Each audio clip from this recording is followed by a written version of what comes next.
Very good morning class. जय श्री श्याम। हम पढ़ रहे हैं चैप्टर 7, जिसमें पिछली क्लास में हमने मौसम के बारे में पढ़ा था और जलवायु के बारे में पढ़ा था।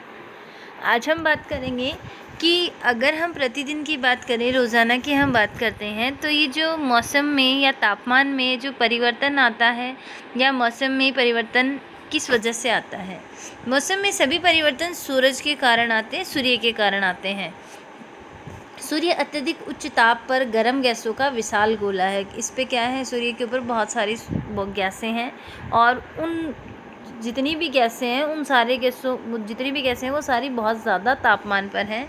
सूर्य की हमसे दूरी बहुत अधिक है, परंतु सूर्य द्वारा उत्सर्जित जो ऊर्जा है वो इतनी अधिक है कि पृथ्वी से इतनी दूरी होने के बावजूद सूर्य हमारे लिए समस्त ऊर्जा और ऊष्मा और प्रकाश का स्रोत है। अतः सूर्य ऊर्जा का प्राथमिक स्रोत है जो मौसम में होने वाले परिवर्तन के लिए उत्तरदायी होता है। पृथ्वी के थल क्षेत्र, समुद्रों और वायुमंडल द्वारा अवशोषित और परावर्तित की जाने वाली ऊर्जा भी किसी स्थान पर मौसम को निर्धारित करने में महत्वपूर्ण भूमिका निभाती है।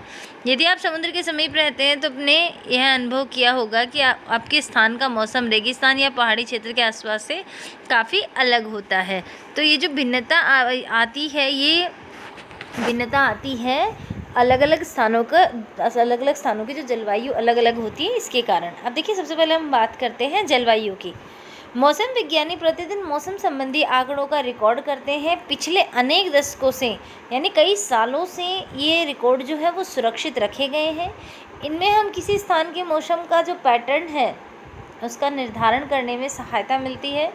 यानी किसी स्थान के मौसम की लंबी अवधि, जैसे 25 साल में एकत्रित आंकड़ों के आधार पर बना मौसम का पैटर्न उस स्थान की जलवायु कहलाता है। कई सालों से जो है वो डाटा इकट्ठा किया जाता है और उन सब के आधार पर वहाँ की जलवायु का निर्धारण किया जाता है और वो वहाँ की जलवायु कहलाती है। यदि हम पाते हैं कि किसी स्थान का तापमान अधिकांशतः समय उच्च रहता है तो हम कहते हैं कि उस स्थान की जलवायु गर्म है।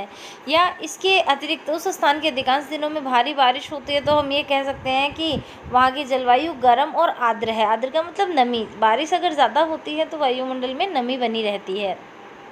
ऐसे ही आपको यहाँ पे 2 सारणी दी गई हैं, उनके अंदर 2 अलग अलग शहरों का बारे में बता रखा है और वहाँ के जलवायु के बारे में लिखा हुआ है। अब देखिए, अगर हम इस रिकॉर्ड की बात करें तो देखो यहाँ पे श्रीनगर, जम्मू और कश्मीर जलवायु के बारे में दे रखा है। जनवरी फरवरी ये माह दे रखे हैं, पूरे जनवरी से लेके दिसंबर। इन जनवरी से दिसंबर तक हर महीने में न्यूनतम तापमान और अधिकतम तापमान रिकॉर्ड कर रखा है और वहाँ की कुल बारिश है वो रिकॉर्ड कर रखी है। आप देखिए, जनवरी के अंदर 57 mm, फरवरी में 65, मार्च के अंदर 99। इस तरह से ये पूरा का पूरा रिकॉर्ड इकट्ठा कर रखा है। कुल औसत वर्षा के मान निकटतम पूर्ण संख्या में दिए गए हैं। देखो, यानी औसतन इन सब का औसत निकाल लिया जाता है और वो वहाँ की क्या कहलाती है, जलवायु कहलाती है। ऐसे ही तिरुवनंतपुरम यानी जो कि केरल के अंदर है, यहाँ की जलवायु के बारे में दे रखा है। जनवरी से लेकर दिसंबर महीने तक हर महीने में अधिकतम और न्यूनतम तापमान कितना है या वहाँ पे कुल कितनी बारिश हुई वो इस सारणी के अंदर दे रखा है। और इन्हीं के आधार पर क्या किया जाता है, जो रिकॉर्ड बनाया जाता है और वहाँ की जो जलवायु है उसे इसके बारे में बताया जाता है। देखो, सारणी 7.2 और 7.3 में हमने भारत के 2 शहरों की जलवायु परिस्थितियों का विवरण दिया है। प्रत्येक माह के लिए औसत तापमान की गणना 2 चरणों में की गई है।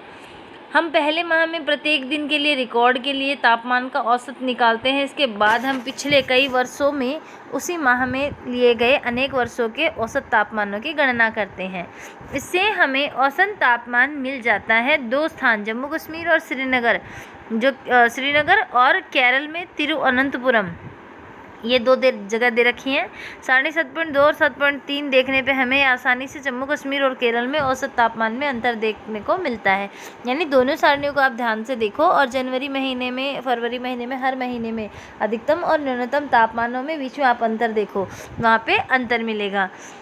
अगर हम बात करें, हम देख सकते हैं कि केरल जम्मू और कश्मीर की तुलना में बहुत गर्म है और आर्द्र है, जिससे वर्ष में कुछ भाग मध्यम गर्म और मध्यम आर्द्र जलवायु होती है। इसी प्रकार आंकड़े भारत के पश्चिमी क्षेत्रों और राजस्थान के लिए वर्ष के अधिकांश समय औसत तापमान को उच्च दिखाते हैं।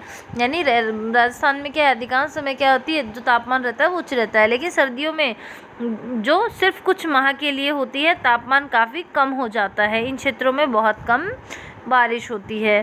तो इस तरह से ये जो जलवायु है उसका निर्धारण इस तरह से किया जाता है। इस तरह से जो रिकॉर्ड है, ये तो 1 साल का रिकॉर्ड दिखा रखा है, बिल्कुल ऐसे ही कई सालों के जो रिकॉर्ड्स होते हैं और उनसे फिर औसत मान निकाला जाता है और फिर उसके आधार पर जो जलवायु है उसकी गणना की जाती है, उसके घटकों की गणना की जाती है कि किस तरह से जो है औसत तापमान है या फिर आर्द्रता, ह्यूमिडिटी की हम बात करें, वो रहती है।